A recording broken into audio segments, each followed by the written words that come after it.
वंदे पुरुषोत्तम। 23 जुलाई 1942 का यह प्रसंग है। श्री श्री ठाकुर जी प्रसन्न चित्त से बैठे थे। तभी शैल मां क्रोध में बोली, मैं अब वहां नहीं रह सकती। एक रोगी की सेवा कर रही हूं, पर अब सहन नहीं होता। श्री श्री ठाकुर जी गंभीर होकर बोले, यदि नहीं कर सकती हो तो चली आओ। तुम्हें वहां कौन रोक रहा है? यह मत सोचो कि तुम्हारे बिना मेरा कोई और नहीं है, और यह भी मत समझो कि सेवा करके तुमने मुझ पर या उस व्यक्ति पर कोई उपकार किया है। सेवा करने का अवसर मिलना ही तुम्हारा सबसे बड़ा लाभ है। अपने मन के अनुसार चलकर देखो, तब असली अनुभव होगा। फिर ठाकुर जी बोले, मैं अपनी किसी जरूरत के लिए किसी से काम नहीं करवाता। तुम करो या ना करो, उससे मेरा कुछ नहीं बनता बिगड़ता। लेकिन तुम कुछ ना करके देखो, तब समझोगी कि नुकसान तुम्हारा ही होता है।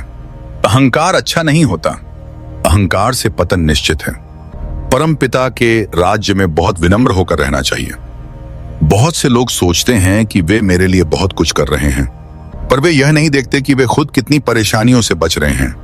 परम पिता उन्हें कितने कष्टों से सुरक्षित रख रहे हैं। यह सुनकर शैल मां रोते हुए बोली, ठाकुर, मुझसे भूल हो गई, अब मैं ऐसी बात नहीं करूंगी।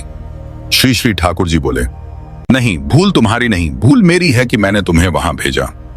तुम मेरी बात मानकर इतना कष्ट क्यों उठाओ, और तुम मेरी बात मानो ही, यह क्यों जरूरी है? मुझ में इतना अभिमान नहीं होना चाहिए। तुम वहां से चली आओ।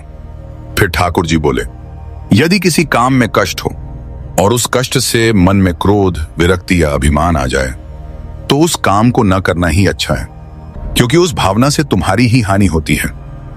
इन दिनों तुम थोड़ी सी बात में बेचैन हो जाती हो, इसलिए कुछ दिनों तक विश्राम करना तुम्हारे लिए अच्छा है।